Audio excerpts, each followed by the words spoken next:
All right, today we're going to dive into Rolf Dobelli's fantastic book, The Art of Thinking Clearly. We're going to pull out the biggest ideas so we can all start to spot the sneaky ways our brains mess with us every single day. Let's get right into it. So, let me ask you something. Are you really in the driver's seat when it comes to your own choices? I mean, what if I told you that our brains are constantly, systematically tricking us, and we don't even have a clue? So what are we even talking about here? Dobelli has a name for them. Cognitive errors. You can almost think of it like a diagnosis for our own thinking, a way to finally see the hidden patterns behind why we make some pretty irrational choices. So here's the official definition. A cognitive error is a systematic deviation from logic.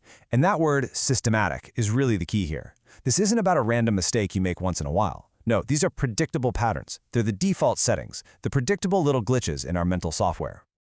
And this quote from Dobelli really nails it. The goal isn't to become some kind of perfectly logical supercomputer. I mean, that's impossible. The real mission, the one we can actually achieve, is just to be a little less irrational. Okay, so let's jump into our first set of examples and see just how messed up our view of success and failure can get thanks to these errors. This is such a powerful way to think about it. We see the author who hits the bestseller list, right? We see the startup founder who becomes a billionaire. But what we totally miss is the giant graveyard of failures, the hundreds of authors whose books went nowhere. We are completely blind to everything except the winners. And this brings us to our very first cognitive error, survivorship bias. Because all the attention goes to the survivors and the failures are totally invisible, our whole picture of reality gets warped. We look at the one person who made it and think, hey, the odds must be pretty good, when in reality, they're often terrible. And once you know what to look for, you start seeing this literally everywhere. We hear about the startups that get funding, not the thousands that go bust. Stock market indexes? They quietly drop the companies that fail. And who writes all those self-help books? The people who succeeded, of course. We're constantly surrounded by this tiny, lucky minority, and it tricks us into thinking success is way more common than it is. All right, now let's turn the lens on ourselves. This is where it gets fun. Dobelli brings up this survey where a whopping 84% of Frenchmen said they were above-average lovers. And get this, it's not just them. Another study found that a full 93% of U.S. students rated themselves as above-average drivers. I mean, just pause and think about that for a second. How is that even mathematically possible? Well, the thing is, it's not possible. By definition, only half of any group can be above average. That right there is the overconfidence effect. We are all programmed to believe we're a little bit better, a little bit smarter than we actually are. It's not about being arrogant, it's just how our brains are built.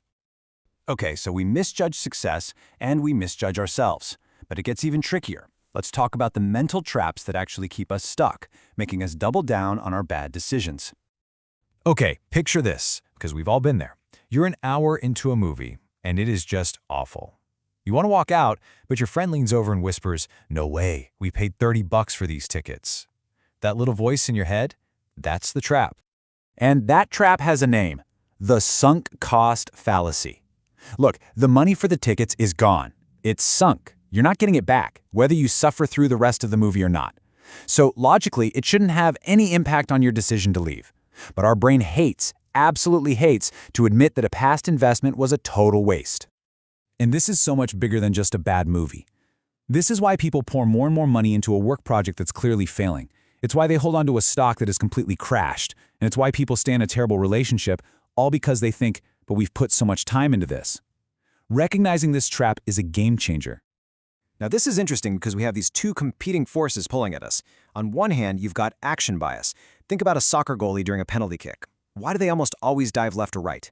Because doing something, anything, feels better than just standing still, even if standing still might be the best move. But then, on the other hand, you have omission bias. This is where we'd rather do nothing if our actions could cause direct harm, even if doing nothing actually causes more damage in the long run. It's this weird tug-of-war in our heads between the impulse to act and the fear of making things worse. Okay, so we've spent all this time diagnosing the problem. Now what do we do about it? What's the cure? Well, Dobelli offers a really practical way forward. First off, let's be real. You're not going to just wake up tomorrow and be perfectly logical. It's impossible. These biases are baked into our DNA. The real win here, the actual goal, is just being aware of the pitfalls. Simply knowing they exist is more than half the battle. So Dobelli gives us this really simple 3-step plan. Step 1, recognize. Just learn these patterns we've been talking about. Step 2, reflect. When a big decision comes up, something with real consequences, just pause. Ask yourself, wait, is survivorship bias messing with me here? Am I about to fall for the sunk cost fallacy? And step 3, relax. Seriously.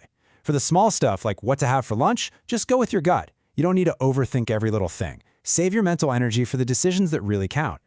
And that kind of brings us to the big takeaway. So my question for you is, after hearing all this, which one of these thinking errors are you going to spot first? Because I guarantee, now that you know what to look for, you are going to see them absolutely everywhere.